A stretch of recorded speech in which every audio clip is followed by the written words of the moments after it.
Bonsoir et merci de votre fidélité. Nous sommes ici à la Procure qui coproduit avec le Jour du Seigneur et KTO l'Esprit des Lettres, cette émission consacrée aux livres sur la religion, aux livres de spiritualité. Et nous allons encore une fois ce soir passer une soirée passionnante parce que les trois thèmes que nous allons aborder vous passionnent. Ils touchent la question de l'avenir de l'Église de très près. Il y a la question des divorcés mariés, du mariage, on en a beaucoup entendu parler à l'occasion du synode. Il y a la question du célibat des prêtres et puis le problème de l'identité des catholiques. Qui sont les catholiques de France? Donc, comme chaque mois, nous avons trois ouvrages, leurs auteurs qui sont ici nos invités. Jean Mercier, bonsoir. Bonsoir. Vous êtes donc un journaliste reconnu dans le domaine de l'information religieuse, rédacteur en chef adjoint à l'hebdomadaire La Vie, où vous supervisez toutes les questions évidemment de religion, et vous publiez chez DDB un ouvrage intitulé « Célibat des prêtres, la discipline de l'Église doit-elle changer ?» Alors c'est une œuvre quasiment magistrale, extrêmement fouillée, qui va beaucoup plus loin qu'un essai, qui, je pense, pourrait devenir un classique sur le sujet. Denis Moreau, bonsoir. Bonsoir. Alors, vous êtes professeur de philosophie à l'Université de Nantes. Vous êtes un habitué du plateau parce que vous poursuivez une œuvre littéraire, philosophique, avec des ouvrages originaux d'écriture. Et c'est aussi la raison pour laquelle vous êtes ici invité pour la troisième fois depuis le début de l'émission pour votre dernier ouvrage intitulé « Pour la vie », court traité du mariage et des séparations, publié au Seuil. Alors, évidemment, c'est un essai qui tombe à pic, en quelque sorte. Je parlais à l'instant du synode sur la famille, parce que vous abordez cette question du mariage, de la fidélité, de la séparation, de façon originale. Ça fait réfléchir, c'est facile à lire. En tout cas, c'est même un régal sur le sujet qui est parfois un petit peu théorique ou universitaire. En tout cas, là, vous êtes vraiment dans un ouvrage de vie. Yann Raison du Closiou, bonsoir. Bonsoir. Alors, vous êtes, vous, également universitaire, professeur en sciences politiques à l'Université de Bordeaux. Vous êtes sociologue de formation, chercheur au centre Émile Durkheim, et vous travaillez notamment sur le catholicisme contemporain. Et d'où cet ouvrage, Qui sont les cathos aujourd'hui? On se le demande bien, d'ailleurs, merci de poser la question. Chez DDB également, ça fait deux ouvrages de DDB ce soir, qui est publié en association avec l'association Confrontation, qui est une association d'intellectuels chrétiens. Donc, cet ouvrage, avec un fort appareillage sociologique, tente de d'élucider qui sont ces catholiques. Alors, on les catégorise, on essaie de les cerner. C'est un ouvrage extrêmement éclairant, stimulant, qui suscite aussi un certain débat. On va le voir. Donc vous voyez, trois ouvrages, trois auteurs, trois sujets extrêmement intéressants, en plein dans l'actualité, qui ouvrent cette soirée.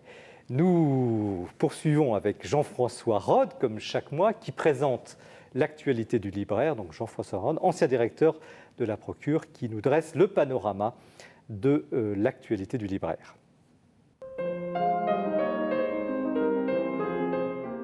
Je voudrais d'abord vous proposer trois livres qui nous permettent d'approfondir notre actualité religieuse. Premièrement, nous fêtons le 500e anniversaire de la naissance de Thérèse d'Avila, une des plus grandes saintes de l'histoire de l'Église.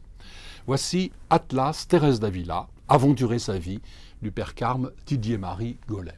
Pourquoi Atlas? En fait, c'est un recueil de documents historiques, artistiques du grand siècle d'or espagnol, littéraires, avec énormément de citations très bien choisie de Thérèse d'Avila.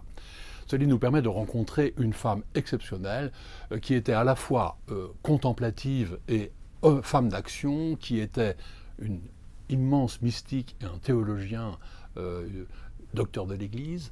Vraiment, ce livre somptueusement illustré est une excellente initiation à la grande Thérèse d'Avila. Deuxièmement, Synode de la famille. Voici L'amour sauvé, mystère du mariage de Jean-Claude et Yolande Bessida. C'est un livre merveilleux. Je ne sais pas s'il existe aujourd'hui un livre qui fasse un tel éloge de l'amour conjugal et du sacrement de mariage, avec une constante hauteur de vue, avec beaucoup de pudeur, avec beaucoup de réalisme aussi. Ce livre, par sa volonté d'avancer toujours au large, est absolument enthousiasmant. Qu'on soit célibataire, qu'on soit fiancé, qu'on soit jeune marié, couple plus ancien, qu'on soit célibataire consacré, ce livre fera un bien fou. Nous venons de vivre la journée de la lutte contre la misère. Voici L'homme qui déclara la guerre à la misère de Georges-Paul Cuny. Donc le père Wresinski, qui est de plus en plus connu et dont le rayonnement s'étend de plus en plus, a connu lui-même la misère quand il était enfant et il a passé sa vie à redonner droit et dignité aux personnes du quart-monde. Michel Rocard, dans sa préface, écrit ceci: « Des hommes qui voulaient soulager la misère, j'en ai connu, et non des moindres. Des hommes qui connaissaient comme lui ce champ de la blessure humaine et voulaient la détruire, je n'en ai connu qu'un, lui. » Et puis ensuite, 4 livres, plus rapidement, des livres très différents pour que vous puissiez choisir. Le secret de Pie XII de Gordon Thomas. L'auteur est un spécialiste de l'histoire de l'espionnage, et il fait une enquête pour faire surgir le réseau secret qui a permis de sauver les Juifs de Rome. Voilà un livre qui permet de répondre à beaucoup de calomnies. Ensuite, Marie Skvostov, une intellectuelle russe qui fait la révolution bolchevique, qui émigre à Paris, qui fonde un foyer pour marginaux, qui devient moniale après 2 mariages et 3 maternités, qui lutte contre le nazisme, meurt à Ravensbrück et qui est canonisée par le patriarcat de Constantinople. Mère Marie, c'est un destin absolument exceptionnel. Je souligne aussi la reparution du livre Le cœur du monde de Hans Urs von Balthasar. On aurait tort de se laisser intimider par le nom de Balthasar. Ce livre fait partie des tout grands chefs-d'œuvre de la littérature spirituelle. Et je termine par un petit livre, un petit bijou de Monseigneur Claude d'Agens qui s'appelle « À l'ami qui s'est brisé, lettre de Jésus à Judas ». Monseigneur d'Agens réfléchit, médite sur le mystère de Judas, d'abord à partir des fresques de Giotto, puis en essayant de comprendre ce qui s'est passé dans la tête de Judas. Un merveilleux petit livre. Merci Jean-François pour cette fresque, il n'y a pas d'autre mot. Jean Mercier, donc vous publiez Célibat des prêtres, la discipline de l'Église doit-elle changer? Pas peut-elle, doit-elle changer? Donc chez DDB, un sujet qui n'est pas encore tout à fait à l'ordre du jour, mais quand même dont on dit que le pape, peut-être un jour, ce pape François, pourrait peut-être l'aborder. On va voir ce qu'il en est. Mais avant, je voudrais vous demander, au fond, pourquoi le journaliste que vous êtes, avez-vous choisi ce sujet, célibat des prêtres? J'ai voulu m'attaquer, on va dire, à travers ce sujet difficile et controversé à un certain nombre d'idées reçues que nous avons dans l'Église catholique en particulier, mais aussi à l'extérieur de l'Église, notamment répandues dans les médias, sur le fait que, par exemple, le célibat des prêtres serait responsable d'un certain nombre de maux dans l'Église. Alors on pense d'abord aux déviances de certains prêtres, on a eu toutes ces affaires autour de la pédophilie, et puis on a quelque chose qui revient de manière récurrente, à savoir que le célibat des prêtres serait responsable de la pénurie des vocations dans l'Église catholique. Voilà. Et moi, quand j'entends ça, j'ai envie de voir si c'est vraiment vrai. C'est-à-dire que si effectivement, ce fameux célibat, c'est-à-dire cette règle qui est demandée par l'Église aux prêtres, est réellement responsable de la pénurie des vocations. Et puis j'ai aussi envie de voir si la question du célibat des prêtres a des fondements historiques qu'on ne connaît pas et qu'il faudrait explorer. Et en fait, petit à petit, j'ai voulu essayer de comprendre comment ça marchait. Et puis il y a l'envers de cette question du célibat qui est la question de l'ordination d'hommes mariés. Et très souvent, ça revient aussi dans les débats entre catholiques. On dit que ce serait vraiment formidable si on avait des hommes mariés qui devenaient prêtres. Ça résoudrait le problème des vocations. On aurait des prêtres plus équilibrés, etc. Et en entendant tout ça, j'ai voulu enquêter. Est-ce que François va aller dans ce sens-là? Eh bien, on peut certainement l'imaginer parce que, comme vous le savez bien, lorsque François est rentré de Terre Sainte en mai 2014, donc il y a quelques mois, il a été interrogé par un journaliste sur cette question du célibat des prêtres, et il a dit, alors que le célibat c'était un don pour l'Église, mais il a dit, voilà, c'est une règle, ce n'est pas un dogme, et la porte est toujours ouverte, hein.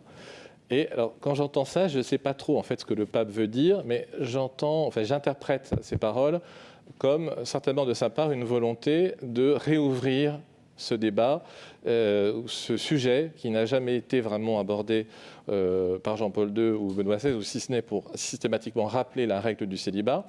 Et d'après ce que je vois aussi se dessiner dans la pensée de François, parce qu'il a été un peu saisi de la question par un évêque brésilien qui lui a dit « mais on n'a pas assez de prêtres, comment est-ce qu'on peut faire ?» Et le pape a dit, avec sa bonhomie qu'on lui connaît, « mais faites-nous des propositions, lancez des choses. » Et puis voilà. Donc on peut imaginer que la vision de François, ce serait non pas qu'on règle cette question du célibat des prêtres ou bien de l'ordination d'hommes mariés au niveau d'un Vatican III, mais que ça se passe finalement à partir de la base, un peu comme ce qu'on voit avec le synode sur la famille, c'est-à-dire des choses qui arrivent comme ça et dont l'Église va devoir se saisir au fur et à mesure. Mais d'où vient cette règle ? On nous dit que c'est dès le début du christianisme, puis d'autres disent non, c'est du 1er siècle ou du 11e siècle. On a l'impression qu'il y a tout et son contraire sur l'histoire de cette règle. Alors, effectivement, c'est un dossier complexe, hein, un dossier historique. Alors, si on veut retracer 2000 ans d'histoire de manière vous allez nous saisir ça en quelques mots. C'est un peu compliqué. On va dire, dans le premier millénaire, on a des prêtres célibataires, mais on a aussi des prêtres mariés. On a des évêques et des diacres mariés dans l'Église latine, mais aussi dans l'Église orientale, si vous voulez. Et puis, après, autour de la fin du 7e siècle, il y a une première bifurcation, c'est-à-dire qu'en Orient, on va autoriser les prêtres à avoir des relations conjugales avec leur épouse, alors qu'en Occident, et ça c'est quelque chose que l'on connaît très très peu, c'est que pendant le premier millénaire, on maintient effectivement la règle très forte que le prêtre, le diacre et l'évêque sont astreints à la continence, c'est-à-dire ne peuvent pas avoir de relations sexuelles avec leur épouse. Tout en étant mariés. Tout en étant mariés. Donc ça, c'est quelque chose qu'on ne sait pas en général quand on dit très fréquemment, on l'entend, hein, ah, mais on avait des prêtres mariés au début de l'Église. Ben oui, mais ce qu'on ne sait pas, c'est qu'il y avait une règle de continence qui était absolue. Vous êtes certain de ce que vous affirmez ? Je suis certain, oui. Enfin, il y a des preuves tout à fait manifestes de ça. Et alors, après, il y a un débat d'historiens pour savoir à partir de quand cette règle a été établie, mais on a quand même des traces écrites dès le tout début du IVe siècle, donc c'est quand même très ancien.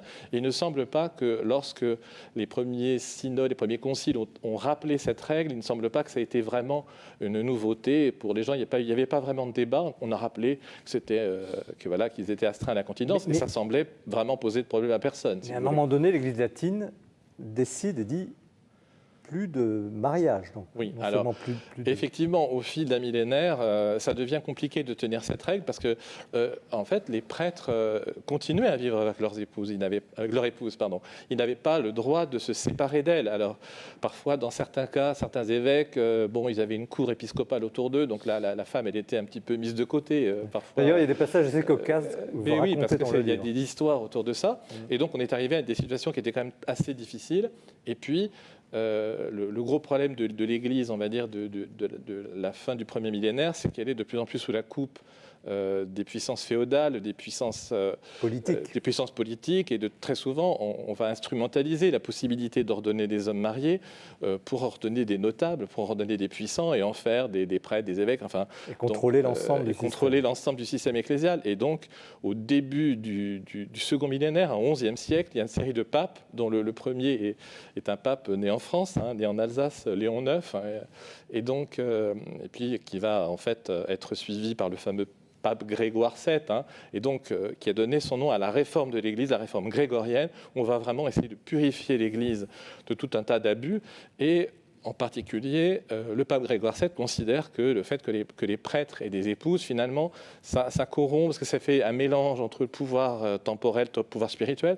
Et donc, il va essayer de tirer l'Église vers le haut, de la purifier, et donc décide à ce moment-là de mettre un terme à la possibilité pour un prêtre d'être marié. Donc, il va interdire la possibilité pour les prêtres d'avoir une épouse, et surtout ne plus ordonner du tout des hommes mariés. Mais est-ce que l'Église a un problème avec la sexualité? Parce qu'on a l'impression que même dès le début, si on dit vous êtes mariés mais pas de relations sexuelles, et puis si en plus au XIe siècle on dit finalement terminé, le prêtre est-ce que c'est la question de la sexualité qui est en cause ou la question politique comme vous semblez le dire? La manière dont, tout à fait au départ, on a imposé aux prêtres mariés la continence, c'est parce que, c'est vrai qu'il y a une vision parfois qui est négative de la sexualité, mais surtout l'idée qu'en fait, on est sur deux registres qui s'excluent mutuellement. C'est-à-dire que l'activité sexuelle qui inscrit l'homme dans l'univers, on va dire, très temporel de la génération, semble incompatible avec la dimension de l'intercession que le prêtre doit avoir lorsqu'il offre le sacrifice de la messe, enfin, de manière solennelle. Et donc, pour un certain nombre de théologiens, c'était absolument impossible de penser les deux ensemble sous une forme d'exclusion mutuelle de ces deux actes qui avaient rapport à la vie, d'une certaine manière. Mais est-ce que vraiment il y a un problème, un malaise de l'Église avec la sexualité? Parce que c'est quand même, vous le disiez un peu au début, des gens se disent, mais si les prêtres pouvaient se marier, il y aurait moins de déséquilibre, etc. On a l'impression qu'il y a toujours aujourd'hui une sorte de tabou, enfin, quelque chose qui ne va pas. Est-ce que vous êtes d'accord avec ça? Alors, c'est un énorme débat qu'il faudrait engager. En tout cas, ce qu'on peut dire, c'est qu'en tout cas, au XXe siècle, on a vu de nouveau apparaître la possibilité d'ordonner des hommes mariés. Et c'est notamment Pie XII qui, au début des années 50, va ordonner un homme marié qui est un pasteur protestant. Et donc l'Église va prendre l'habitude d'ordonner d'anciens ministres du culte protestant ou anglican. Alors ça commence avec Pie XII, mais la grosse vague, c'est pendant le pontificat de Jean-Paul II. Alors souvent on a une image de Jean-Paul II comme un pontife qui était quand même assez conservateur sur ces questions-là.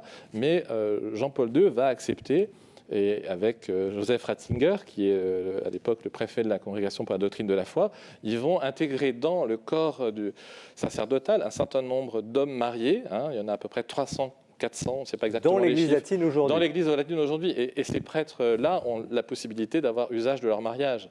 De même que... Quand vous dites usage de leur mariage, ça veut dire qu'ils peuvent avoir des relations sexuelles. Voilà, peuvent tout à fait. Et alors, vous en avez rencontré un certain nombre, vous faites des portraits très intéressants. J'ai rencontré un certain nombre de ces prêtres mariés. Est-ce qu'ils sont heureux? Est-ce qu'ils rendent leur communauté heureux? Qu'est-ce que ça change? Ils sont apparemment tout à fait heureux. C'est quand même très difficile d'être à la fois homme marié, père de famille, époux. Pourquoi? Et puis d'avoir... si vous voulez, c'est quand même... vous avez deux loyautés à honorer, c'est-à-dire à la fois votre vie familiale et votre vie conjugale, et puis en même temps la vie de l'Église. Voilà. Donc, quand votre vie familiale et conjugale vous porte parce que vos enfants, votre femme sont en bonne santé, sont heureux, ça va, mais si ils ont des difficultés, vous devez être quand même auprès d'eux. Et donc, ça peut, d'une certaine manière, alourdir ou de rendre plus difficile votre charge de prêtre. Donc, c'est vraiment un équilibre très difficile à trouver. La plupart des prêtres que j'ai rencontrés m'ont en fait listé toutes leurs joies, mais aussi leurs problèmes. Donc, il y a plus de problèmes que de bienfaits? C'est assez difficile d'établir comme ça une sorte j'ai envie de dire, tout dépend de la manière dont ces vocations d'hommes mariés comme prêtres sont accompagnés aussi par leur épouse. Je pense qu'il est difficile pour une femme d'être épouse de prêtre si elle n'a pas aussi la vocation à être épouse de prêtre. Mais vous êtes en train de nous dire que ça ne résout rien du tout, en clair. C'est très compliqué. En tout cas, ça pose... Est-ce que ça résout le problème des vocations? Est-ce que ça résout le problème de l'équilibre psycho-affectif? À mon avis, non. Très franchement, je pense que ça ne résout pas le problème. Si vous voulez, un homme qui n'a pas d'équilibre affectif, c'est pas en se mariant qu'il va être plus équilibré. Il y a des problèmes aussi de prêtres mariés, d'ailleurs j'en ai rencontré, qui ont des problèmes de couple et qui se séparent de leur femme. Donc si vous voulez, on est loin d'être face à une situation idyllique. Et puis vous avez un problème tout à fait évident dont on parle pas souvent, c'est le problème de la mobilité du prêtre. À partir du moment où un prêtre est marié, il a absolument besoin du salaire de sa femme. Et donc l'expérience que j'ai vue, notamment en Angleterre, où il y a de très nombreux prêtres mariés, c'est qu'il est absolument impossible pour un prêtre de vivre sans le salaire de sa femme. C'est elle qui fait bouillir la marmite, si vous voulez. C'est plutôt non, quoi, si je vous entends. Donc c'est évidemment plutôt non, parce que c'est très compliqué. Alors, il y a une raison de Clesiou, le sociologue. Quand Jean Mercier dit finalement ça ne résout rien, comment vous réagissez? Alors écoutez, moi, je n'ai pas trop envie de répondre, moi, en tant que sociologue, Mais si ça résout le problème ou pas. Mais j'ai plutôt envie de parler de mes enquêtés et de ce que j'ai entendu. Comment est-ce que les catholiques voient les choses. C'est quoi vos enquêtés? Alors, mes enquêtés, ce sont des catholiques engagés que j'ai interrogés dans le cadre de cette enquête dont nous parlerons tout à l'heure. Et alors, moi, ce que j'ai pu voir, c'est que tout d'abord, les lieux communs dont vous parlez, c'est-à-dire un certain désenchantement du célibat du prêtre, c'est très présent chez beaucoup de catholiques. Alors c'est probablement ce qui motive la rédaction de votre ouvrage. Et ensuite, ce que je vois, c'est que les catholiques, quand ils pensent cette question-là, ils ne la pensent pas d'une manière, enfin pour ceux que j'ai interrogés, ils ne la pensent pas d'une manière doctrinale, mais ils comparent par rapport à ce qu'ils voient. Et aujourd'hui, dans les paroisses, il y a des diacres permanents qui sont mariés. Il y a des laïcs avec lettres de mission permanents qui peuvent être mariés. Et très souvent, les catholiques voient ces différents rôles, se disent finalement, le diacre permanent, il prêche mieux que le prêtre. Et du coup, ça brouille un peu l'identité sacerdotale. Et finalement, la spécificité des prêtres, le célibat, est-ce que c'est un plus? Bien sûr, pour certains catholiques, pour un certain nombre, c'est un plus, mais pour beaucoup d'autres, ça n'a rien d'évident. Et pourtant, Jean Mercier, vous dites c'est quasiment prophétique. Enfin, c'est un peu la thèse finale. Vous dites, au fond, ce célibat incompris a quelque chose de prophétique dans la société d'aujourd'hui, pas dans celle d'il y a 20 ans ou 30 ans. Absolument. Moi, je pense que c'est vraiment... c'est un message prophétique aujourd'hui que le célibat des prêtres. Parce qu'on est dans une société qui est tellement dans la tyrannie du plaisir et surtout d'un modèle unique. C'est-à-dire aujourd'hui, on ne peut pas être heureux, on ne peut pas être considéré comme normal et heureux si on n'est pas un âge assez jeune, dans des relations de couple, au moins actif sexuellement. Et finalement, il y a une sorte de dictature un peu médiatique autour de ces modèles auxquels il faudrait correspondre. Et le prêtre, à mon avis, il est un peu en situation d'insubordination par rapport à ça, et il dit non, il y a autre chose, il y a une autre réalité. Et d'ailleurs, c'est la fonction du célibat, c'est de renvoyer à un au-delà. C'est la dimension. Le célibat annonce le royaume. D'ailleurs, c'est Denis pour Moreau, ça vous qu'il êtes a une d'accord valeur. avec ce que vient de dire Jean Mercier? Oui, alors j'avoue, à propos c'est un livre qui m'a fait changer d'avis, en fait. Alors, vous étiez de quel bord? C'est un livre qui m'a fait honte, d'abord parce que pendant des années, comme tout catholique qui se respecte, j'ai discouru sur la question du célibat des prêtres, et en lisant ce livre, je me suis rendu compte que j'ai parlé sans savoir. Alors, je dois faire une confession, moi aussi. J'ai appris notamment l'histoire du premier millénaire, je ne connaissais pas. Donc, désormais, je me considère comme informé, c'est un progrès, je vais pouvoir réfléchir en connaissance de cause. Et alors, ce livre m'a fait changer d'avis. J'étais plutôt favorable à la solution dite des viri probati, donc l'ordination d'hommes mariés ayant fait leurs preuves. Alors, viri probati, donc ces hommes expérimentés. Les hommes expérimentés, voilà. Oui, quelque chose dont on parle depuis longtemps. Vous vous rappelez même que le jeune Joseph Ratzinger, semble-t-il, y était favorable à un moment. Et en lisant ce livre, c'est votre expression dans la conclusion, vous dites c'est sans doute une fausse bonne idée. Et j'ai été convaincu de ça. Et donc, vous pensez qu'il y a quelque chose de très moderne, au fond, dans notre société, de voir des hommes qui renoncent pour le royaume, comme vous dites? Je pense qu'il y a une dimension d'engagement absolu qui effectivement parle encore. Alors, ce qui est intéressant, c'est que c'est aussi un livre qui parle énormément du mariage. Pas par défaut, mais quasiment par contraste. On comprend beaucoup, oui, sur le mariage. Et j'ai été assez convaincu par votre argument. Vous dites que ce sont deux vocations totalisantes, le mariage et le sacerdoce, et en tant que telles, elles sont difficilement compatibles. Et ça, j'ai trouvé que c'était assez fort, effectivement. Il y a une raison du plus où vous réagissiez un peu là tout de suite. C'est vrai que l'argument du prophétisme, j'ai envie de le discuter parce que quand on interroge les catholiques, on voit que beaucoup vont ressortir exactement le même type d'argumentation que vous avez utilisé pour parler du mariage. C'est-à-dire qu'aujourd'hui, le mariage, la fidélité, l'engagement, la manière dont on peut le vivre en tant que catholique, et ça, vous pourriez nous en parler, c'est prophétique, il y a quelque chose ici à annoncer. Et alors là, j'ai envie d'introduire une petite dimension historique que je n'ai pas vue dans votre ouvrage, c'est que, à mon avis, le sacerdoce aujourd'hui est déstabilisé en partie à cause de la montée en puissance tout à fait nouvelle de la spiritualité des laïcs depuis les années 30, 40, 50. Ce qui fait que, avec cette montée en puissance de la spiritualité des laïcs, la vie ordinaire, la conjugalité, la vie de couple, sont devenus des lieux d'ascèse authentiques, des lieux de conversion, enfin la vie ordinaire est devenue un espace où on peut vivre authentiquement l'Évangile. Et ça a beaucoup déstabilisé le sacerdoce, et ça a beaucoup déstabilisé l'ascèse sur laquelle le sacerdoce reposait, c'est-à-dire une ascèse de la séparation du monde. Il faut s'éloigner du monde pour se rapprocher de Dieu. Et ce système ascétique a commencé à s'épuiser à partir des années 50, il me semble. Mais est-ce que... Oui, Jean ? Oui, mais justement, il me semble que je décris dans mon livre justement qu'on a, notamment le pontificat de Jean-Paul II, a resacralisé d'une certaine manière les deux fonctions, à la fois, enfin les deux voies d'accès à la sainteté, d'un côté le mariage et de l'autre côté le sacerdoce, et que elle ne s'exclut pas forcément, Non. mais en même temps, elles sont quand même deux voies royales d'une manière de comprendre l'engagement radical. Oui.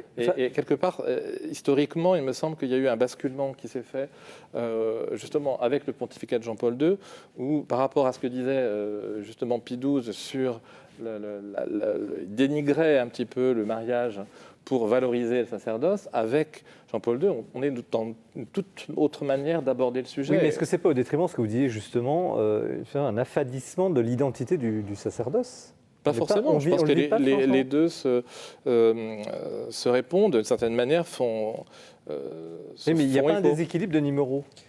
Si, alors, vous le rappeliez, on vient de loin concernant la condition conjugale. Vous citez des textes de Pie XII qui ne sont pas tristes encore, enfin, disant que le célibat consacré, c'est pour l'élite et le mariage pour la troupe, etc. Et donc, sans doute que la réévaluation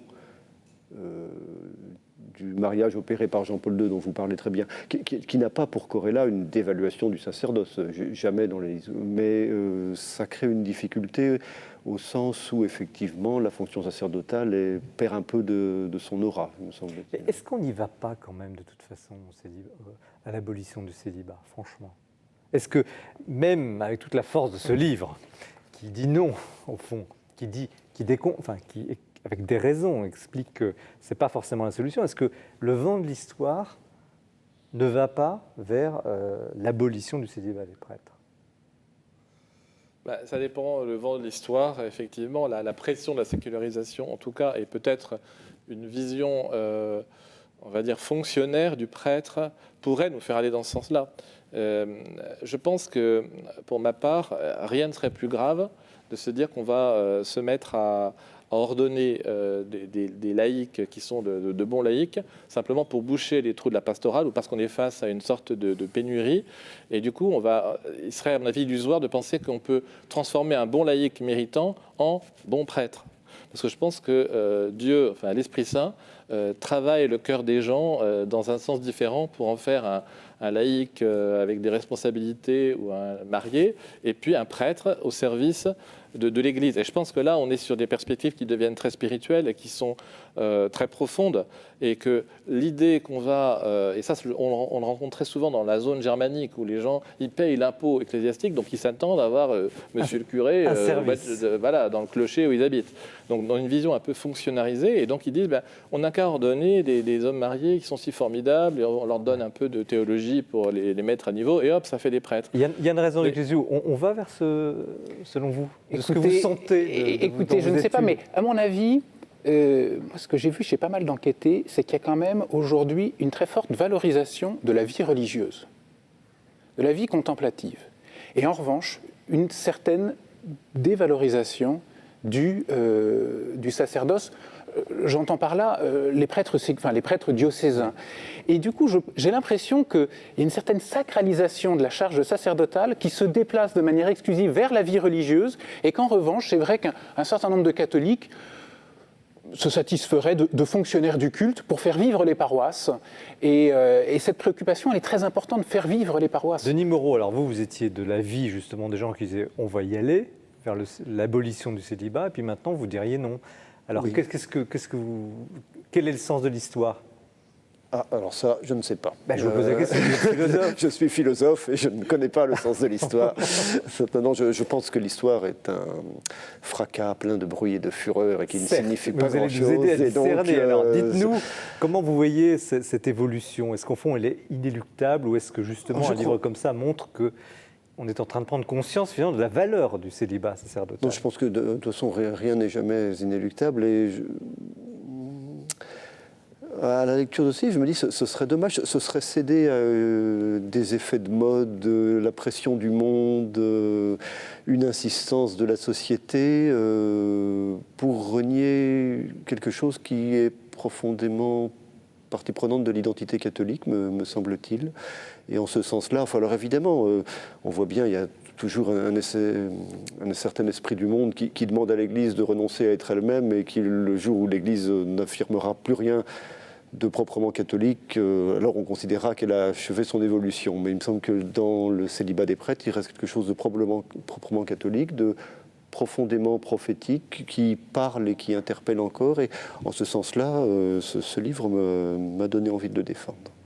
Une toute dernière question que je pose à chacun. Est-ce qu'il y a vraiment un problème entre sainteté et abstinence, ascèse? On a l'impression que la problématique est entre ces deux termes.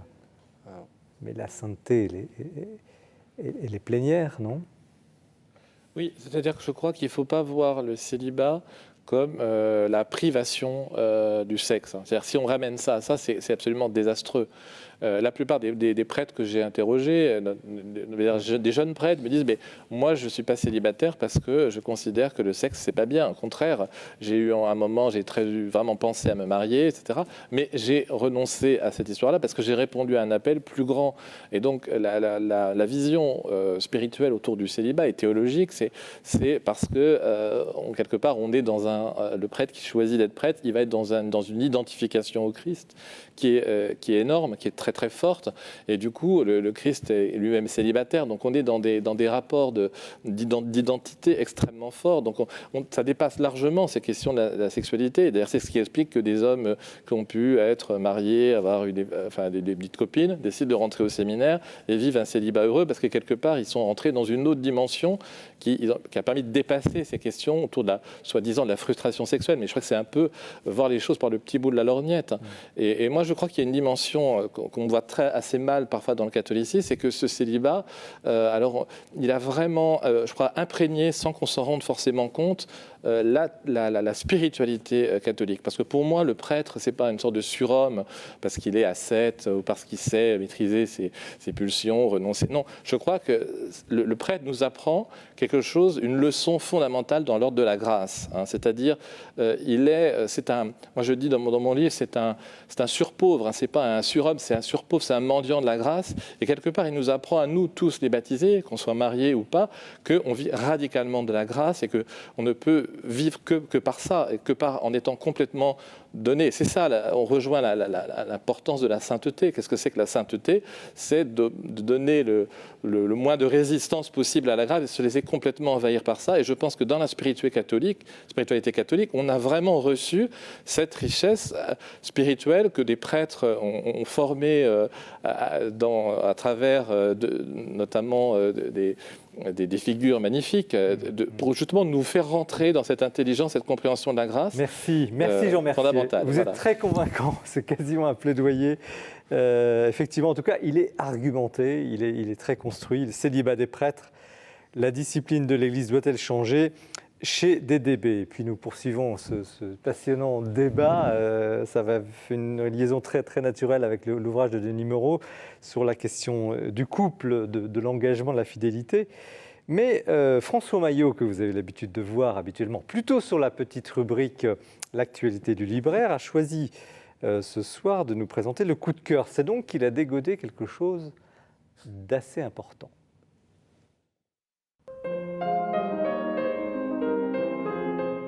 Je suis très heureux de vous présenter ce livre que j'aime beaucoup. Il est édité chez Salvator dans la belle collection Petite bibliothèque monastique et il est dû à sœur Marie-Anne Leroux, qui est une oblate bénédictine qui, après 19 ans dans une communauté nouvelle, le Verbe de vie, a embrassé la règle de Saint-Benoît. Et elle a fondé une petite communauté de bénédictines apostoliques à Nantes. Ce livre, qui s'appelle Petit traité sur le temps à vivre, commence de la manière suivante. Sœur Marie-Anne Leroux dit à son lecteur « Prenez le temps de le lire lentement. Cher Jean-Marie, j'ai eu un petit peu de mal à respecter ce programme à la lettre. Mais ce livre m'a passionné pour 3 grandes raisons. D'abord, Sœur Marie-Anne Leroux nous montre que nous avons une vision faussée du temps. Nous voulons le remplir Nous voulons d'une certaine manière le rentabiliser et cela traduit notre volonté de puissance. De fait, nous pourrions avoir intérêt à désengorger notre temps pour pouvoir nous accorder des temps de retrait, des temps de solitude et de silence. Deuxième point important dans ce livre, avec une certaine malice, sœur Marie-Anne Leroux nous met en face de nos contradictions. Nous trouvons le temps trop court ou trop long. Trop court, nous avons peur d'en manquer. Trop long, nous craignons de nous retrouver face à l'ennui qui pourrait nous mettre de manière redoutable face à nous-mêmes. Au fond, nous voulons maîtriser le temps, alors que peut-être nous aurions intérêt tout simplement à l'accueillir tel qu'il est, à le recevoir tout simplement. Troisième point important que souligne l'auteur, c'est le fait que le temps se conjugue. Vous le savez, il se conjugue au passé, au futur et au présent. Et sœur Marie-Anne Leroux nous aide à nous poser les bonnes questions.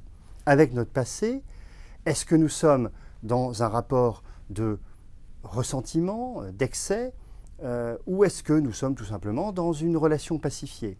Avec le futur, est-ce que nous sommes dans une juste prévoyance, dans une prudence tout à fait vertueuse, ou bien dans une anticipation frénétique?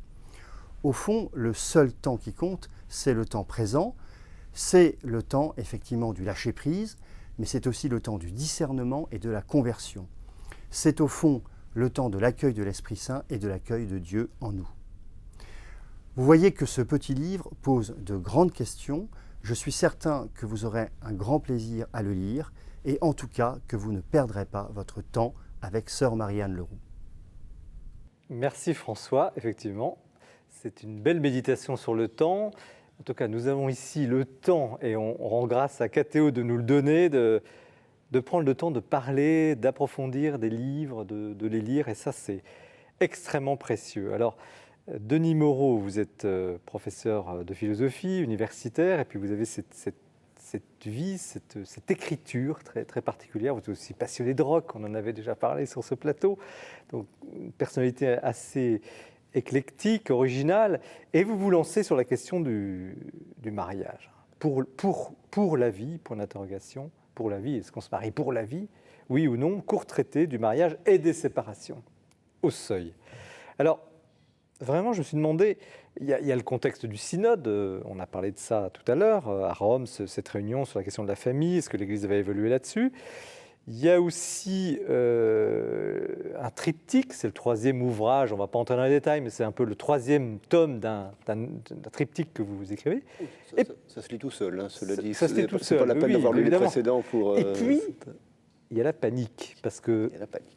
j'ai l'impression, enfin en vous lisant, que autour de vous, c'est un champ de bataille. Les couples que vous avez connus, aimants, etc., prometteurs, se cassent la figure les uns après les autres. Oui, alors ce livre, moi, j'ai jamais réussi à écrire en dehors de problèmes que je rencontrais. Et là, j'en ai rencontré un, donc aux alentours de la quarantaine, hein, une espèce. Alors dans le livre, je parle d'hécatombe, on pourrait dire de plaie d'Égypte, enfin quelque chose qui s'est abattu brutalement sur mes amis, mes cousins, mes cousines, mes collègues. Une épidémie de divorces et de séparations, avec beaucoup de tristesse en plus. Donc c'était quelque chose qui a retenti en moi douloureusement. Donc autour de la quarantaine. Autour de la quarantaine, mais aussi un peu avant et d'autres un peu après. Alors vous parlez de panique, le mot est bon, hein, quand j'ai vu ça, j'avoue que assez rapidement, la question qui est montée en moi, c'est à quand ton tour? On vous le souhaite pas, quand même. Enfin, j'espère pas, c'est personnel. Il faut que je précise mon état civil pour que les choses soient claires. Je suis marié depuis 22 ans. Vous dites, oui. Et je ne vois pas pourquoi je serais exempté des destinées communes. Donc la question à quand ton tour, m'a travaillé. Et pour essayer d'y répondre, j'ai écrit ce livre. Alors, ce livre, en essayant, un des philosophes dont je parle dans ce livre, c'est Spinoza, qui conseille, enfin le conseil est simple, c'est la mise en œuvre qui est difficile, de toujours tenter de convertir la tristesse en joie. Très beau programme. Convertir la tristesse en joie. Donc, de ce point de départ un peu triste dont nous venons de parler, j'ai essayé de tirer des choses joyeuses. Alors, il y a plus de 1500 ans, Saint-Augustin écrivait un De Bono Conjugali, sur le bien conjugal. De l'eau est passée sous les ponts depuis, mais on pourrait dire que ce que j'ai tenté de faire dans la dernière partie de cet ouvrage, c'est d'écrire un De Bono Conjugali à l'usage des postmodernes que nous sommes devenus et pour qui la conjugalité est manifestement quelque chose de compliqué. Alors, le titre « Pour la vie », pour l'interrogation, c'est quoi? Enfin, qu'est-ce que vous touchez là? C'est la question de l'engagement de deux personnes l'une pour l'autre? Est-ce que c'est la question de l'indissolubilité absolue du lien du mariage? Est-ce que c'est la question de la fidélité? Qu'est-ce qui vous anime au fond? Oui, alors ce sont trois questions connexes qui ont... Oui, mais enfin, c'est trois angles différents. Trois angles différents. Peut-être ma porte d'entrée, ça a été la question de l'engagement. Et de la fidélité à soi-même et à ses promesses. Après, pour la vie, alors j'ai choisi ce titre parce qu'on peut lui donner de nombreux sens. Oui. Donc il y a pour la vie au sens de jusqu'à ce que la mort nous sépare, ce qui est une des caractéristiques du mariage catholique. Alors, on oublie trop souvent qu'il se différencie sur ce point du mariage civil. Je ne fais pas du tout partie des gens qui débinent le mariage civil. Je trouve que c'est une très belle institution, mais le mariage civil, à aucun moment, lorsqu'on lit les articles du Code civil, on ne s'engage à ce que ce soit pour la vie. C'est un autre lexique, c'est un CDI, un contrat de durée indéterminée auquel les conjoints peuvent l'un, l'autre ou les deux décider un jour de mettre terme. Alors que le fait que ce soit pour la vie, alors dans le lexique des jeux vidéo de mes enfants, on dirait que c'est un one-shot, c'est un jeu à un coup, le mariage catholique. Jusqu'au bout. On a une chance. On a une chance. Ça peut se terminer par une séparation, mais il n'y aura pas d'autre chance. Donc, mais où est le problème au fond? Parce que là, on aborde effectivement cette question sous différents angles. Qu'est-ce qui se passe vraiment sur la planète mariage? Vous parlez de cette panique autour de vous, cette hécatombe. Comment vous analysez? Comment vous problématisez? Quelle est la situation? Alors, je crois, j'ai essayé d'expliquer ça. Je suis philosophe. Platon et Aristote expliquent que le bon philosophe, c'est celui qui sait s'étonner. Alors, on peut, face à cette hécatombe, adopter le discours de la résignation ou dire les histoires d'amour finissent mal en général, etc. Ou ne dure que 3 ans. Ou l'amour ne dure que 3 ans, comme l'a expliqué quelqu'un de connu. Ou bien on peut essayer de chercher à comprendre. Alors c'est ce que j'ai fait. Je pense qu'il n'y a pas une cause unique. Il y a un faisceau de facteurs. Alors quels sont-ils ces facteurs? J'en différencie 9 dans la liste. Je ne vais pas vous faire la liste de 9, mais peut-être les 4 premiers, les 4 principaux, qui vont vous faire saisir l'étendue du problème. Alors je crois tout d'abord et tout simplement le fait qu'on se marie par amour. Au temps où les mariages étaient des mariages arrangés, il n'y avait pas de raison que la disparition d'un sentiment les fasse se déliter. Dorénavant, et c'est heureux.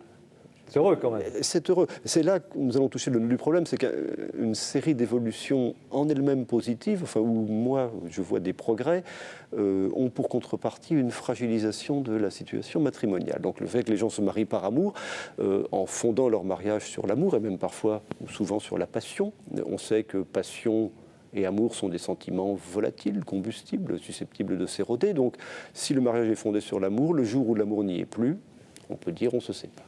Deuxième raison, l'allongement de la durée de vie. Alors là, effectivement, c'est impressionnant. Quand vous mourriez à 40 ans, refaire sa vie à 35 ou 39, ça n'avait aucun sens. Aujourd'hui, à 40 ans, on a encore la vie devant soi, donc on peut avoir envie de tenter autre chose. L'allongement de la durée de vie, c'est en soi une très heureuse chose, mais ça complique les choses. Troisième facteur, la montée de l'individualisme. Nous sommes, et c'est heureux, beaucoup plus attentifs à notre épanouissement, à notre satisfaction, et donc beaucoup moins prêts à nous sacrifier pour des totalités qui nous englobent. Le couple ou la famille sont des petites totalités, et sans doute là où les époux des temps passés étaient prêts à accepter un certain nombre de frustrations réelles ou supposées, parce qu'il fallait rester ensemble, aujourd'hui nous le sommes moins. Quatrième facteur, le salariat des femmes. Pas contre quand même.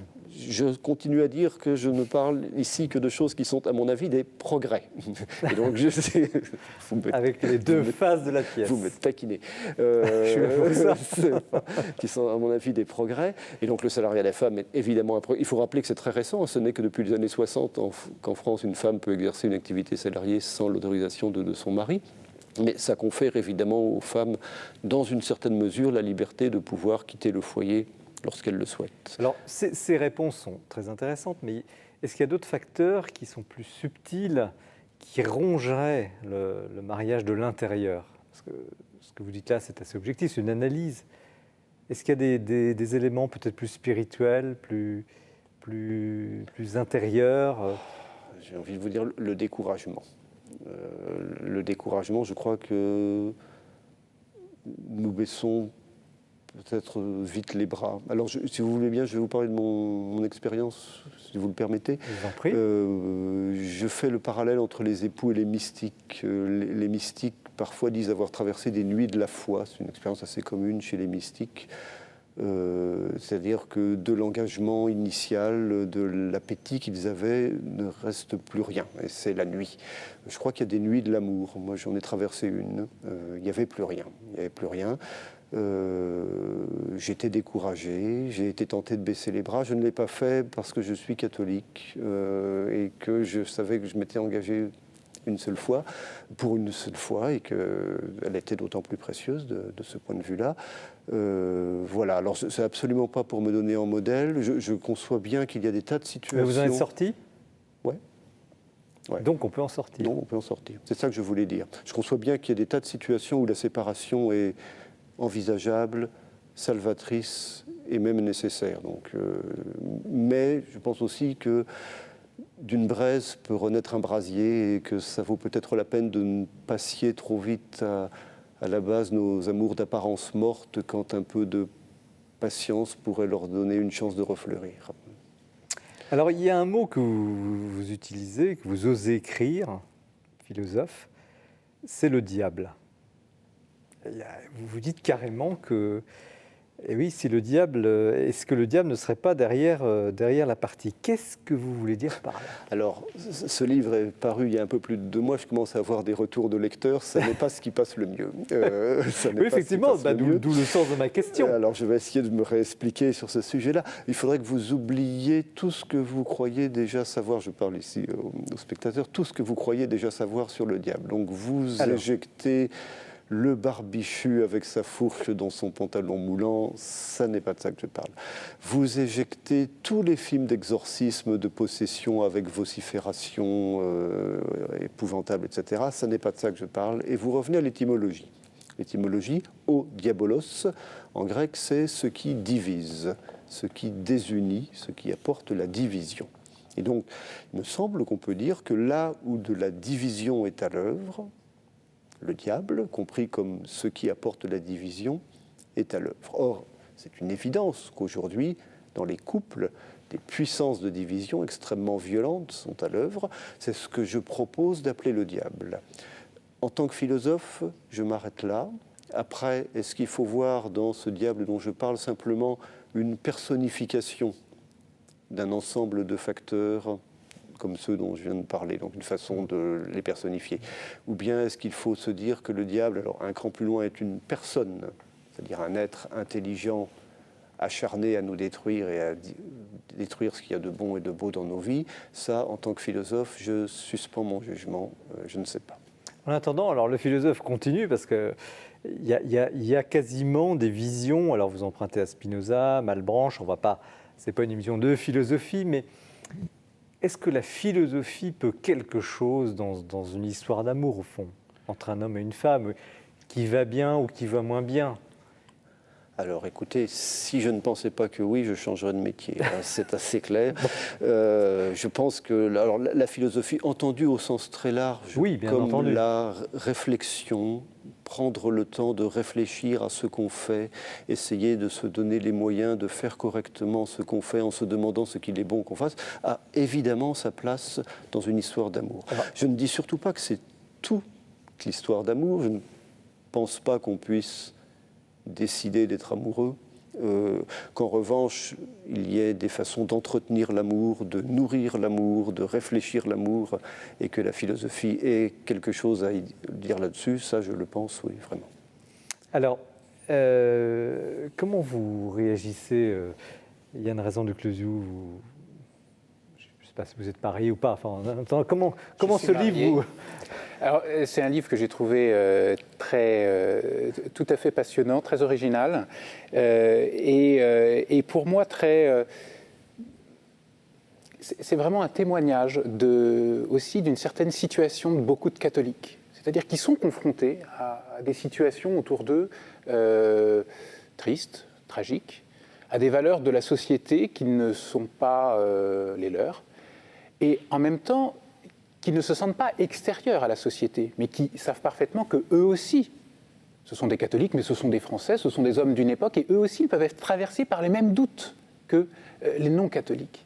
Et cette expérience eh bien, suscite une forme de réappropriation du patrimoine catholique, comme on le voit chez vous, une forme de nouvelle apologie, de nouvelle réflexion sur ce qu'est le mariage, et une volonté de montrer à quel point il y a une espérance possible. Il y a une espérance possible. Il est possible de témoigner de la fidélité. Enfin voilà, je trouve que c'est très, très intéressant sur le raisonnement des catholiques aujourd'hui, sur comment il se fait. Ce n'est pas un raisonnement en dehors du monde, en dehors de la situation. Un livre vrai. Tout à fait. Jean Mercier. J'ai énormément aimé ce livre, que je trouve d'une profondeur incroyable et extrêmement, extrêmement bouleversant par certains, en de nombreuses pages, parce qu'il y a une manière de vous livrer dans ce livre aussi avec beaucoup de pudeur et de faire un témoignage qui aussi m'a consolé, parce que moi j'ai vécu récemment la séparation j'ai vu des amis se séparer et c'est extrêmement douloureux, même si on n'est pas directement en première ligne, mais c'est terrible de voir une belle histoire d'amour se terminer de manière complètement incompréhensible. Et ce livre m'a vraiment consolé. Et puis, il m'a encouragé aussi, parce que je suis marié personnellement depuis 23 ans, et je trouve qu'il y a des choses qui sont tellement justes, tellement profondes, spirituellement, que vraiment ça nous prend, ça nous accompagne un peu comme une sorte de mini-retraite. Et puis il y a des éléments extrêmement concrets dans ce livre aussi, justement à travers des exemples philosophiques.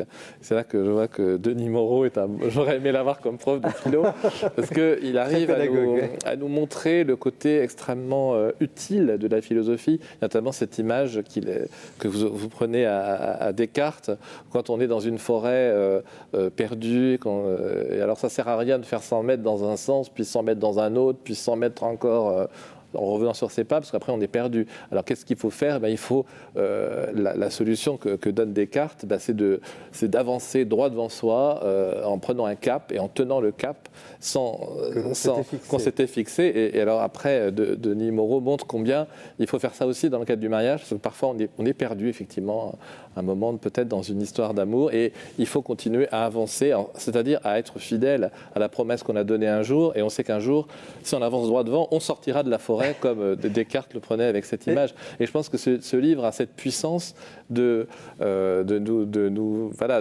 nous aider aussi de manière pédagogique à traverser aussi la vie conjugale. Est-ce qu'il faut sauver le mariage ? Et est-ce que, deuxième question, l'Église en fait pas un peu trop en ce moment, notamment à la faveur du synode, sur la question des divorcés mariés, est-ce qu'elle n'en fait pas un peu trop et qui risquerait finalement de tuer l'idéal du mariage ?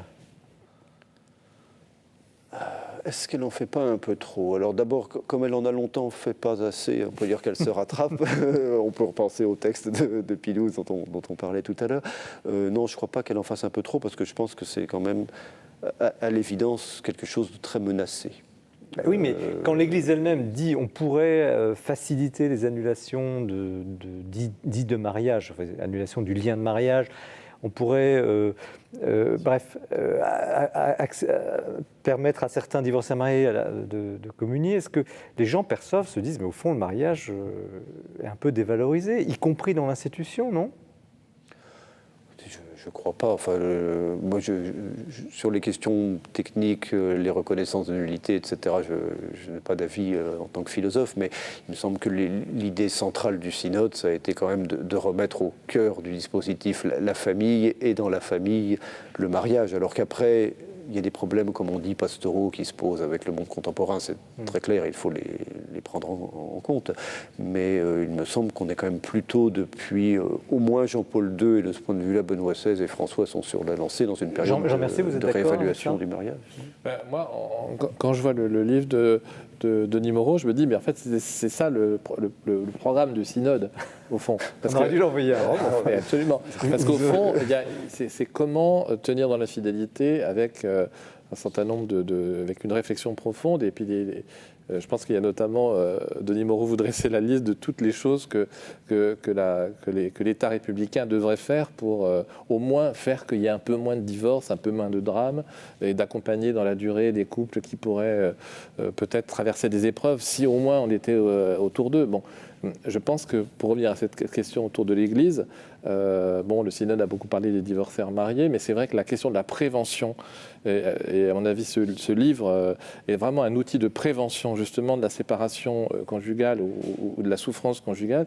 Et à mon avis, là-dessus, pour l'instant, j'ai l'impression qu'on en est vraiment qu'aux prémices de tout ce que l'Église pourrait faire d'un point de vue pastoral. Et à mon avis, elle est encore très loin du compte. Il y a une raison de Closiou. Moi, j'observe qu'aujourd'hui, le mariage, c'est quand même est extrêmement valorisé au sein du catholicisme. Et finalement, c'est vrai que c'est assez neuf, on l'a dit. L'anneau d'or du Père Caffarel, toute la spiritualité qui est développée dans les équipes Notre-Dame, ça a finalement une 50aine d'années, c'est quelque chose de très neuf. Et moi, je suis stupéfait par la force de l'investissement des jeunes catholiques dans le mariage. J'y pensais tout à l'heure quand vous faisiez toute l'apologie du sacerdoce en disant, voilà, c'est le don, la conformation au Christ, le lieu où on va rencontrer la grâce. Mais toute cette argumentation, on la trouve aussi pour défendre le mariage catholique comme lieu de don à l'autre, comme lieu de rencontre avec le Christ, comme lieu de conversion. Et par exemple, aujourd'hui, c'est très intéressant de voir ces jeunes couples que l'on voit parcourir les routes de France, là, ces couples de pèlerins, ces couples qui partent ces couples qui partent dans les bidonvilles au Brésil et qui vivent ensemble un appel à la sainteté, qui vivent ensemble quelque chose de je serais tenté de dire, mais ça va scandaliser, de sacerdotal, dans la mesure où ils cherchent à être des médiations, des figures du Christ parmi les hommes. Donc il y a vraiment une très forte valorisation. Dernière question, parce que le temps dont nous parlait François Maillot passe, et c'est le signe que le débat est passionnant, mais est-ce qu'au fond, l'Église, vous pouvez répondre chacun rapidement, un peu comme pour le sacerdoce au fond, arrive suffisamment à vendre en quelque sorte cette idée de mariage chrétien? Est-ce qu'elle sait suffisamment le dire? Alors, je crois que c'est quand même en train de changer. Je pense que pour la vendre, il faut la rendre sexy, si vous me permettez la formule. Rendons le mariage sexy. Et pour rendre le mariage sexy, tout comme d'ailleurs plus fondamentalement pour rendre le catholicisme sexy, il faut arriver à expliquer pourquoi ça peut être quelque chose de fondamentalement bon et joyeux. Et c'est ce que j'ai essayé de faire dans ce livre. Et d'ailleurs, il y a une lettre là de vieux mariés qui est absolument extraordinaire de conseils. On a parlé de désespoir ou de découragement. Il faut dire aux gens d'abord que c'est possible. Et il y a une raison de Closiou dans la joie. Le diagnostic. Écoutez, je crois que sur la table, il y a un livre qui est parfait pour une promotion très, très actuelle, très, très, très mordante du mariage. Ensuite, il y a quand même une grande offre de formation, de retraite pour les fiancés qui existe déjà. Et il ne faut pas oublier que la préparation au mariage, c'est un moment où les paroisses touchent un public qui n'est pas forcément un public de catholiques pratiquants. Et donc, ça a beaucoup d'importance et il me semble que c'est déjà pas mal investi. Peut-être que ça peut l'être. Jean Mercier, ce serait quoi le diagnostic? Est-ce que l'Église parle assez bien de tout ça? Mais je crois que, en fait, la question fondamentale, c'est celle de l'engagement pour toute la vie. Et d'ailleurs, on rejoint, moi, quand j'ai lu le bouquin de Denis Moreau, j'ai vu que c'était profondément les mêmes thématiques que moi j'abordais dans mon livre autour du célibat. C'est-à-dire que parfois, la difficulté, c'est de croire qu'on va pouvoir être heureux toute sa vie dans tel état de vie qu'on a choisi, finalement, en étant célibataire comme prêtre, mais aussi avec telle femme ou tel homme pour toute sa vie. Et c'est vrai, c'est là que se pose la question de la foi. Donc je pense que honorer un engagement, ça demande un travail. C'est ce que ce livre décrit. C'est un travail, c'est une ascèse, c'est aussi du plaisir. Enfin, c'est vraiment quelque chose qu'il faut prendre très au sérieux. Et de même que tout engagement qui engage la personne de manière extrêmement radicale. Merci Denis Moreau. Donc pour la vie, point d'interrogation, court traité du mariage et des séparations au Seuil. Donc derrière ce titre, ce livre, effectivement une approche extrêmement original du sujet dans l'actualité. Et vous parliez d'engagement, de sacerdoce, de grandeur. On a béatifié récemment un pape, le pape Paul VI, qui justement sur ce sujet avec l'encyclique Humanae Vitae avait fait couler beaucoup d'encre et qui aussi, pour rejoindre la question du sacerdoce, avait été un grand maître. C'est Bertrand Deschamps qui nous en dresse le portrait.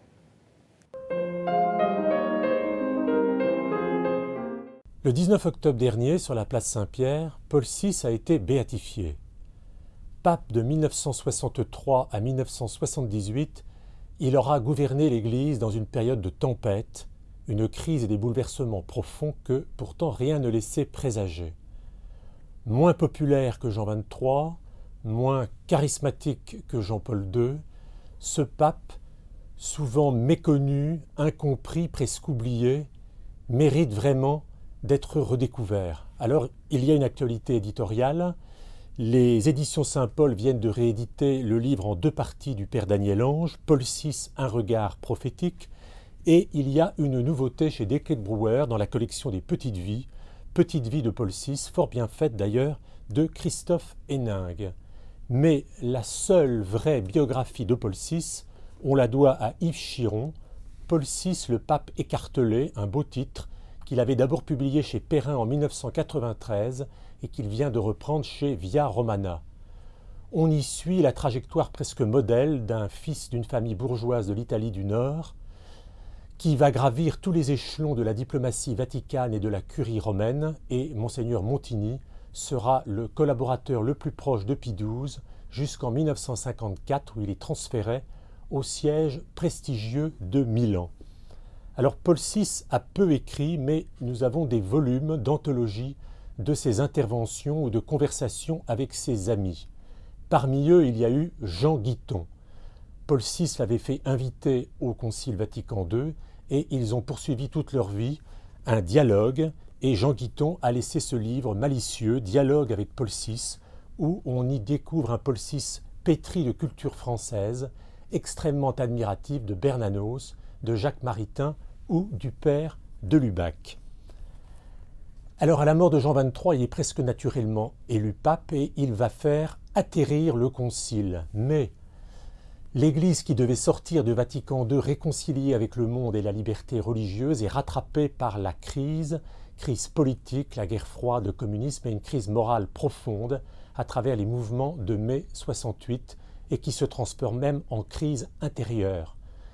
Paul VI va vivre comme un drame les défections des prêtres, les antagonismes de plus en plus forts entre progressistes et traditionalistes, et on lui verra, jusqu'à la fin de son pontificat, cette figure douloureuse, inquiète et tourmentée.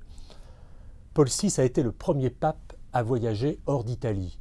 Comment oublier l'accolade à Jérusalem avec le patriarche Athénagoras, ou son cri à la tribune des Nations Unies « Plus jamais la guerre ». Paul VI n'a publié qu'une seule encyclique, celle qui a fait le plus date et publiée en 68, Humanae Vitae, sur la régulation des naissances et le mariage. Ça a été une onde de choc considérable et même à l'intérieur des conférences épiscopales, elle a été contestée, entérinant ainsi la crise d'autorité dans l'Église. Enfin, pour découvrir la spiritualité et la mystique de cet intellectuel de haut vol, je vous recommande 2 livres, Le Petit Prier 15 jours avec Paul VI qui a été fait par le cardinal Poupard et le très beau livre de son fidèle secrétaire le père Macchi dans l'intimité de Paul VI. On peut y lire le magnifique testament aux accents théillardiens qui se termine ainsi « Je ferme les yeux sur cette terre, douloureuse, dramatique et magnifique, en appelant une fois encore sur elle la bonté divine. » Merci Bertrand pour cet hommage. Effectivement, la béatification de Paul VI s'est passée quasiment inaperçue. Et les problèmes que vous évoquiez, ces états d'âme, cette Église, d'après le concile que ce pape a ressenti presque dans sa chair, introduit naturellement au 3e ouvrage que nous allons parler ce soir avec Yann Raison de Clesiou, qui sont les cathos aujourd'hui, DDB, justement. Cette église dont on a parlé sur le célibat des prêtres, sur le mariage, elle est d'abord constituée de gens de vrais gens, et vous les avez rencontrés. Alors vous êtes un sociologue. D'abord, qu'est-ce que, justement, comme sociologue, enfin philosophe, sociologue, politiste, pourquoi vous intéressez à ce sujet ?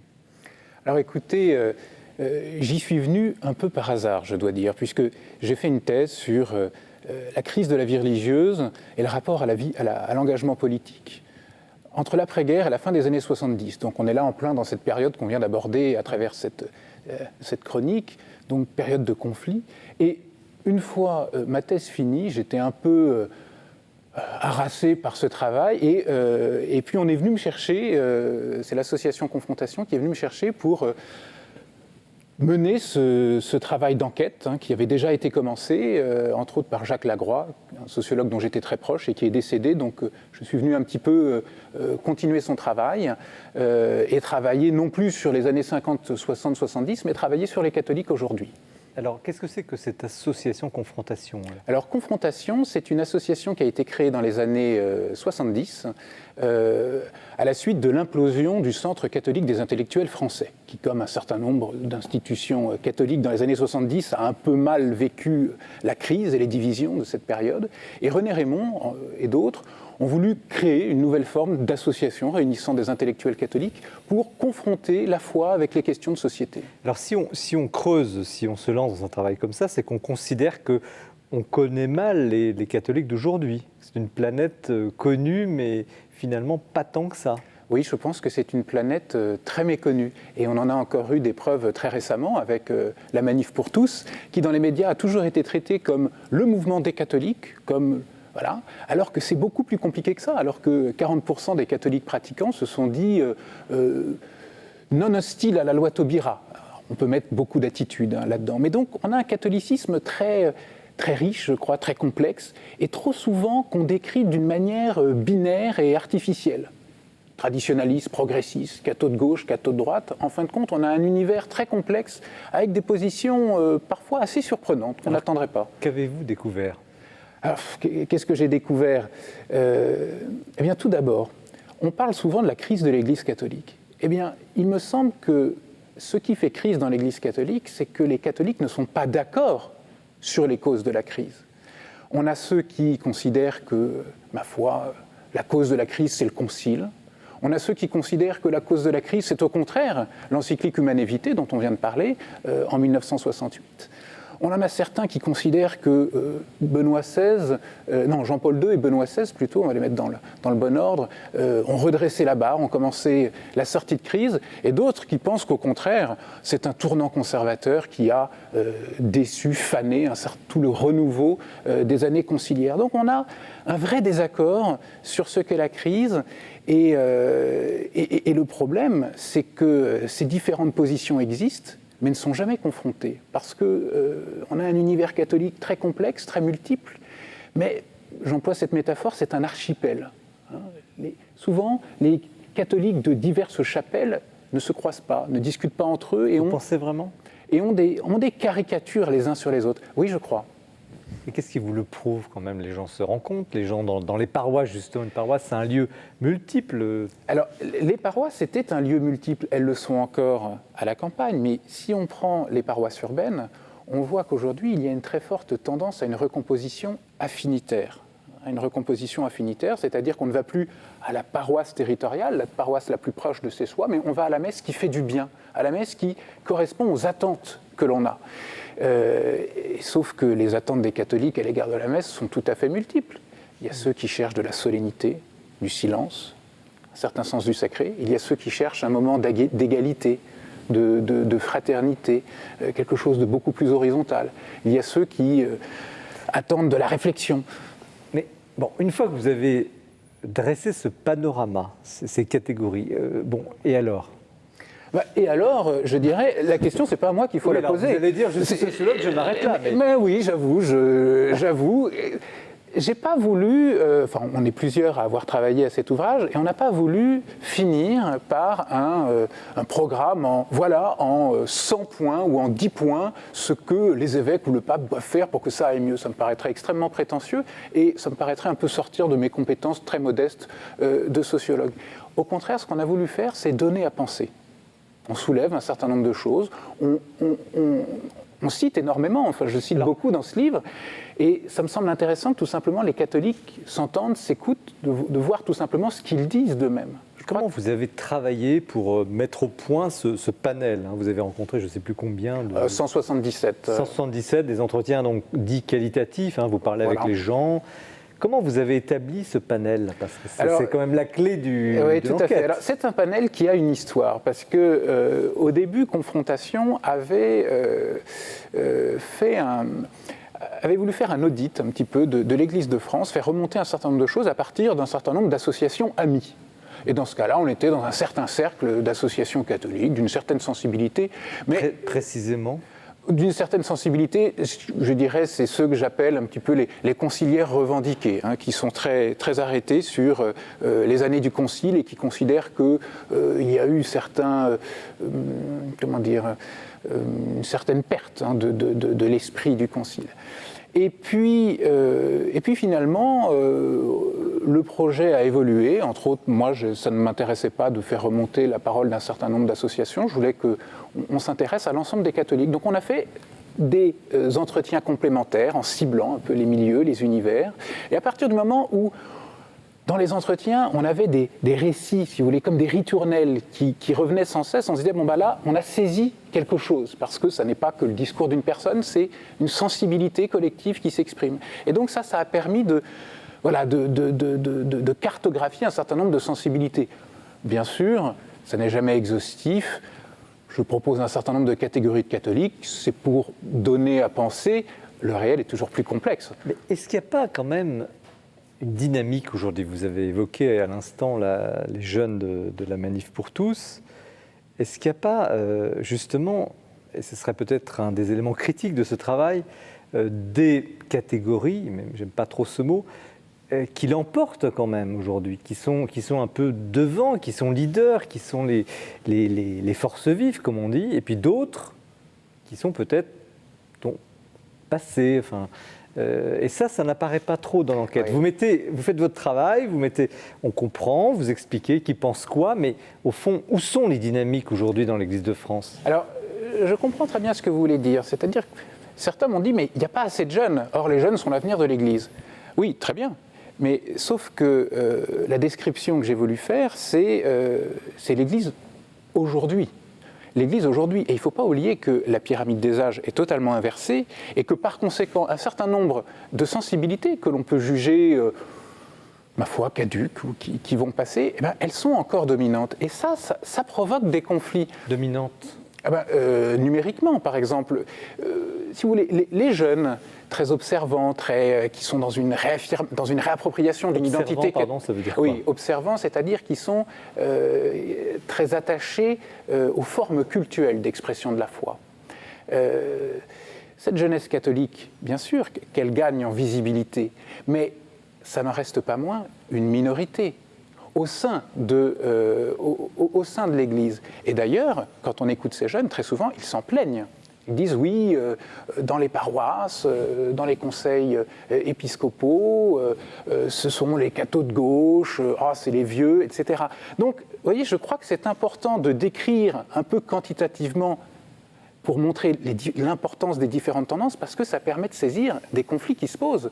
Parce que si je n'accordais d'importance qu'aux jeunes d'une sensibilité, très dans le revival, l'affirmation de la foi, une certaine reconstruction identitaire de ce que c'est qu'être un catholique, je ne comprendrais pas les résistances que rencontrent ces jeunes dans les espaces paroissiaux ou diocésains. Jean Mercier, comment vous avez apprécié cette enquête? Vous êtes un peu de la partie, c'est votre domaine. Oui, je rencontre effectivement pas mal de catholiques par mon travail. Et effectivement, j'ai l'impression que parfois on était dans une lecture du catholicisme, ou une cartographie du catholicisme, où finalement on s'intéressait surtout au rapport qu'entretiennent les catholiques avec l'institution. Et que du coup, ça permettait de les classer en plus ou moins proches, plus ou moins, on va dire opposés ou rebelles, ou au contraire conformes à ce que l'Église attend d'eux. Et moi, j'ai l'impression, quand je rencontre des catholiques, mais aussi au niveau de ma paroisse, que les problèmes, les véritables questions que se posent les catholiques aujourd'hui, ça va être par exemple comment je vais transmettre la foi à mes enfants dans un univers où finalement qui n'est plus du tout porteur. Il était il y a 50 ans, il ne l'est plus. Donc comment je fais, enfin, et la limite, le rapport à l'institution à ce moment-là, il est quand même, à mon avis, très secondaire dans la manière existentielle dont ces gens se confrontent à la question existentielle qui est le rapport avec Dieu quand même. Est-ce que ce travail est utile quand même? Est-ce que ça vous éclaire? Est-ce que moi, ça m'a intéressé de voir que quelqu'un, un tiers, mette dessine une sorte de cadastre et essaie de repérer ou des forces, de classer des gens en fonction de famille. Voilà. Mais je considère pour moi que le problème fondamental aujourd'hui du catholicisme, c'est finalement la question de la foi, c'est le rapport à Dieu. Est-ce que Dieu est de l'ordre de la variable d'ajustement dans une vie? Au contraire, est-ce qu'elle est complètement donc plutôt centrale? Les observants, ce que vous appelez les observants. C'est-à-dire que j'ai l'impression que la question finalement du rapport à Dieu est finalement le véritable critère pour ensuite essayer peut-être de classifier la façon dont les catholiques, parce qu'on se rend compte aussi, alors après on est sur des questions beaucoup plus ecclésiologiques, mais il y a aussi des catholiques qui ont une ecclésiologie ou une foi ou des dogmes qui se rapprochent de ceux du protestantisme par exemple. Et donc à ce moment-là, est-ce que, bien qu'ils se disent catholiques, est-ce qu'ils sont réellement, on va dire, dans... Alors, ça c'est des vraies questions que je n'ai pas tellement trouvées dans votre livre. Autrement dit, vous ne parlez pas assez de la foi, c'est ça? Vous êtes peut-être trop sociologique, typologique, et qu'il y a des aspects vraiment d'appartenance profonde qui n'apparaissent pas assez dans l'enquête, c'est ça? Alors moi, il me semble quand même que dans le chapitre 5, je propose justement de décrire les catholiques par rapport à la manière dont ils voient le Christ. Et ça permet de voir de montrer différents enracinements. Et ensuite, je montre à quel point ça concerne il y a des ramifications, ça permet de penser le rapport à la société, ça permet de penser le rapport à l'institution. Il y a ceux ceux que j'appelle les observants, c'est ceux qui voient dans Jésus, qui pensent à la croix. Jésus est mort pour racheter leurs péchés. Il y a ceux qui voient Jésus comme celui qui a transgressé un certain nombre de règles sociales pour toujours aller inclure l'exclu. Est-ce que ça s'oppose? La compassion. Je ne dis pas forcément que ça s'oppose. Parce qu'il y a des schémas, excusez-moi, il y a des schémas, on voit des flèches qui partent à l'opposé l'une de l'autre, entre les inspirés. Mais il y a la position centrale est possible dans le schéma. Ah, les schémas sont faits pour donner à penser. Les schémas ne sont pas la réalité. Mais bien sûr, la position centrale est tout à fait possible. Et d'ailleurs, dans les nébuleuses que je trace, la position centrale est inclue. Donc tout ne s'oppose pas, mais il y a des accentuations qu'on repère chez les catholiques. Alors, au secours la philosophie, c'est sans mépris pour la sociologie, mais comment vous observez ce débat que nous avons autour finalement de la méthode d'approche des catholiques? Est-ce qu'elle est pertinente? Est-ce qu'elle apporte quelque chose? Comment? Pourquoi? Qu'est-ce que vous avez ressenti? Oui. Alors moi, je suis bon public. Comme je suis nul en sociologie, j'avais tout à apprendre en lisant ce livre. Et donc j'ai beaucoup appris. J'ai trouvé tout à fait intéressant, notamment la première partie où vous construisez 12 types, 12 personnages à partir des portraits, oui, c'est très intéressant. C'est très amusant à lire parce qu'on peut caser ses copains sous telle ou telle étiquette. En fait, moi, je me suis reconnu, je peux vous dire. Je m'appelle Jacques, moi, avec un zeste de Michel dans le livre. Mais c'est assez éclairant. Alors, comme toujours, quand on a le nez collé contre une réalité, pour moi qui suis catholique, j'ai le nez collé contre le catholicisme, je trouve ce livre aide à prendre un peu de recul. Est-ce que vous avez compris quelque chose sur cet univers? Qui sont les cathos? Alors, c'est peut-être la fin du livre qui m'a le plus parlé de ce point de vue-là. Je me suis rendu compte que depuis ma place, dans quelque chose comme observant avec un petit zeste de concilière revendiqué là, dans vos catégories, vous dites à la fin du livre, le problème des cathos aujourd'hui, c'est qu'ils ne discutent pas entre eux. Et ça, j'ai compris que... Alors, peut-être d'autres le font autrement. J'avais quand même tendance à beaucoup fréquenter les cathos comme moi, et qu'il y avait des Alors donc vous êtes secteurs entiers d'accord de l'Église. avec quelle raison de Clusio quand on dit qu'au fond, il y a pas, les gens ne se fréquentent pas? Sans doute pas assez. Moi, alors que pourtant j'en suis resté, on parlait de Saint-Augustin tout à l'heure, il disait à propos des gens dans l'Église, diversi sed non adversi, nous sommes divers mais pas adversaires, la phrase est belle. Et je me dis que nous avons encore beaucoup de chemin à faire, nous catholiques de France, pour discuter ensemble, et peut-être même...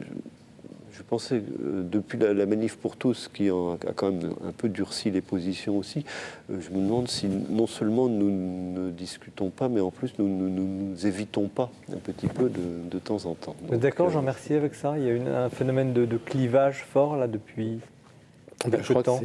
Oui, c'est difficile de se parler, ça. Je pense qu'effectivement, entre nous, c'est pas simple. Voilà. Alors, la question, c'est... comment on sort de ces clivages, et la question, c'est peut-être que si on essaie de les comprendre, dans quelle mesure on ne les aggrave pas. Enfin, pour moi, je pense que c'est compliqué, au fond, Mais alors, de faire de la sociologie. Parce on va essayer de certain nombre de choses à répondre quand même. Alors, allez-y, et puis... Parce que, essayez, alors, allez-y. Oui, parce que, alors, tout d'abord, effectivement, ce livre s'intéresse à la manière dont les catholiques voient leur Église. Donc ça, c'est l'angle du livre. Oui. Ce n'est pas les catholiques dans la société, c'est la manière dont les catholiques voient leur Église. Mais c'est tout à fait lié à la manière dont ils pensent leur rapport à la société. Parce que justement, l'idée de ce livre est venue sous le pontificat de Benoît XVI, à un moment où il y avait un certain nombre de scandales médiatiques et où les catholiques étaient entravés dans leur rapport aux autres par l'image médiatique de l'Église. Et du coup, le rapport à l'Église, forcément, venait s'intercaler entre les catholiques et le monde.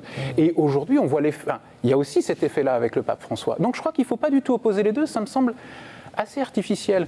Ensuite, est-ce que décrire les divisions, c'est les aggraver? Alors, s'il ne faut pas décrire la réalité... il faut la penser. Et il faut la penser. Et l'objet de ce livre, c'est pas de... D'ailleurs, je dis toujours que tout est plus complexe, qu'il y a une circulation, qu'il y a des histoires de vie, il y a des catholiques qui passent d'un univers à un autre. Écoutez, qu'est-ce qui divise les catholiques, vraiment, franchement? Laissons tomber les appareils philosophiques, sociologiques. C'est quoi? C'est pas la foi, c'est pas le credo. C'est la politique, non, au fond? Non, c'est l'histoire. Parce qu'il y a des effets de génération, mais la manière dont on pense la spiritualité aujourd'hui n'est pas la même que la manière dont on pensait la spiritualité dans les années 50. Et donc, quand on est formé dans un rapport à l'Église, eh bien, on évolue avec. Et du coup, ceux qui ne grandissent pas dans ce rapport à l'Église sont des étrangers. Vous pensez vraiment aujourd'hui, je rebondis sur ce que disait Jean Mercier, que les gens sont omnibilés par leur rapport à l'Église? Vous ne trouvez pas que les gens sont plutôt omnibilés par leur rapport à la foi, ou par leur rapport à Dieu, ou par leur rapport aux autres? Vous pensez que l'institution a ce point prégnante, quelle que soit la manière dont on l'approche, ancienne, moyenne, nouvelle, de droite, de gauche, ce n'est pas la question. Vous pensez que l'institution est à ce point prégnante Les catholiques pensent toujours à travers un certain nombre de catégories qu'ils ont intériorisées au fil de leur socialisation religieuse, au fil de leur formation, de leur éducation. Vous ne pensez pas que justement aujourd'hui, on n'est pas dans une phase où l'institution, justement, disparaît? Oui, mais attention, quand je parle d'institution, c'est pas... Ça, le déclin de l'institution, oui, bon, on pourrait parler des heures là-dessus. Je me demande si ce n'est pas un lieu commun, comme en grande partie l'idée de l'individualisme aujourd'hui. Je me demande si ce ne sont pas des lieux communs, ça. Mais bon, c'est un autre sujet. Il y a toujours de l'institutionnalité. C'est très intéressant de voir, par exemple, chez certains militants catholiques, à quel point ils continuent de contester les positions doctrinales de l'Église sur la contraception, etc. On pourrait tout à fait se dire, mais individualisme, fin de l'institution, mais pourquoi est-ce qu'ils ne vont pas ailleurs? Pourquoi est-ce qu'ils ne s'en moquent pas? Mais s'ils ne s'en moquent pas, c'est parce qu'ils ont été formés dans une identité de militants catholiques dans les années 50 et 60, dans l'action catholique spécialisée, où ça avait une très grande valeur. Et du coup, ils continuent à se penser comme des militants de l'Église. Et du coup, ils n'ont pas envie de céder ou de partir. Alors, est-ce que être chrétien, catholique, c'est être militant? Eh bien... on peut avoir différents types de réponses à ça.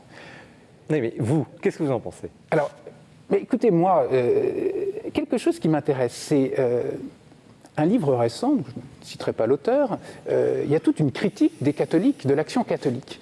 Et dans cet ouvrage, il est dit, ils sont passés à côté de ce qui est le fond de l'identité catholique, et le fond de l'identité catholique, c'est la méditation. Alors, ça, c'est une vision très générationnelle qu'on trouve aujourd'hui chez les jeunes, où il y a la spiritualité, c'est quelque chose de... non, il n'y a pas que les jeunes qui pensent ça. Non, il n'y a pas que les jeunes, mais voilà, il y a une très forte aujourd'hui retour sur la spiritualité, sur une forte valorisation, par exemple, de l'adoration eucharistique, qui est un mode de dévotion qui n'a pas toujours été à la mode, qui n'a pas toujours été très pratiqué. Dans les années 60, quand même de la foi catholique.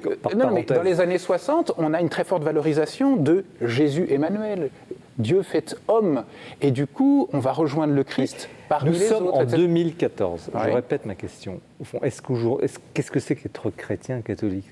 Alors, vous avez répondu. Est-ce que c'est être militant? Jean Mercier.